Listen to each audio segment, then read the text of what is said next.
Thank you for all of you that have come. Thank you for the opportunity to share in this way. I would first of all like to acknowledge what has already been mentioned, namely that we are on Treaty 1 land, the land of the Anishinaabe, the Cree, the Dakota, and the Métis. I myself became a settler in February of 1930 when I was about 3 months old. And there lived in the area of the Caldwell Nation near the shores of Lake Erie in Ontario. As a teenager, I often heard the comment, go west, young man, go west.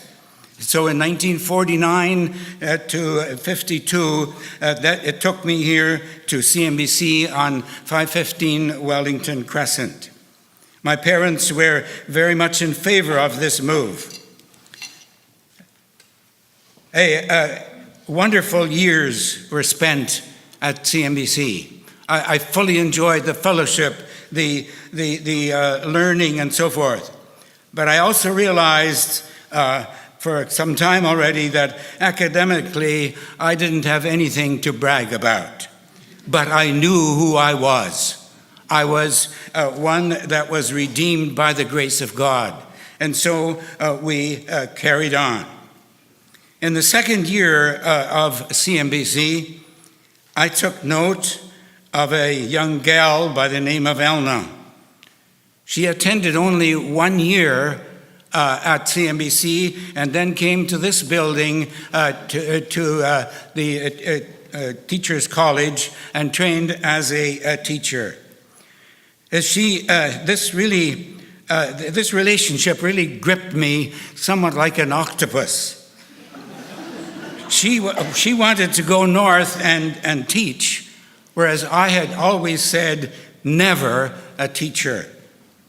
But somehow I compare it to a caterpillar webbing itself into that cocoon, and what came out of it? Love produced. Why not be a teacher? So she was qualified and I was on permit. Finally, during the final year at CMBC, we became secretly engaged. We set our wedding date as July 12th. We signed a contract to go north to teach, and there the saying changed, go north, young man, go north. I was bursting at the seams because of the excitement of being engaged, and I found the late Peter Schrader a good sounding board. I could tell him everything about it, and he really helped me along. But there was another aspect to this whole thing. The regulations were at that time that you don't get engaged during the school year. And so today, I need to call out, CMBC, is it possible that after 65 years we can be reconciled?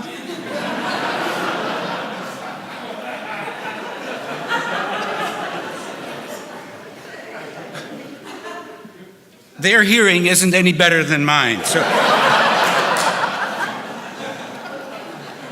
we spent 2 wonderful years among the Cree, then 1 year among the Ojibway at Little Grand Rapids, and during that year, 54-55, Wanna Chase, the elder from Pauingassi, which is just 16 kilometers away, came to me with a 3-point invitation. Come and set up your tent with us. Teach our kids English and have services with us.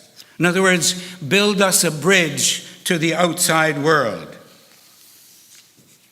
So in the fall of 55, Elna and our 1-year-old and Gerald, who was on the way at that time, we moved into Pauingassi. Living, learning the language because they did not use English at all. Continually seeking to cross that great divide, the great divide that separates a hunting and gathering culture, and us as European background. Indian Affairs had rejected my request for help in building a school.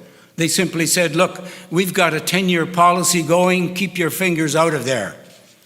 And when they realized that I was beginning to speak Ojibway, you're crazy to learn the language. No Indian will ever respect you for speaking their language. So we struck out on our own with Mennonite Pioneer Mission via the Birchtaller Church, as I already mentioned, gave us a sawmill, and we worked at it. We spent the next 15 wonderful years together with them. Physical work, school work, medical work, church work, family work. All of these we considered a very strong aspect of spirituality. All along, our family was a very solid unit, fully enjoying ourselves. Elna was always a real spark plug companion, a lover, strong, carrying a full load besides the family. Then after 59 years together, she suddenly passed away in March 29 of 2011. They were powerful years together. And for me now, it is 65 years of blessing, of living and learning and serving, seeking ever to build bridges. Always thinking of that invitation, come and set up your tent with us. Thanks for all of your support throughout the years. The last Valentine card that I received from my wife was this one. And it said, got something real special for you, all my love. And now, at 6.5 years after she passed away,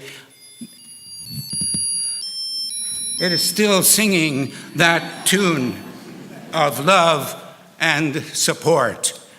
And I'm indeed very grateful for that.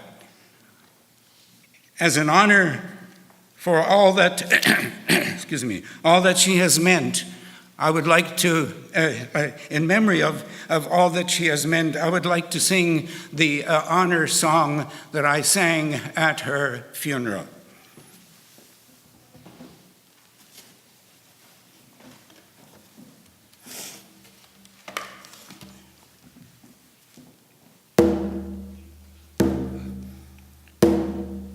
Father God, you are holy, you're the first one, hey, hey. Father God, you are holy, you're the first one, hey, hey. Let your love come on down and touch your children here on earth. Be with us, hey, hey. Let your love come on down and touch your children here on earth. Be with us, hey.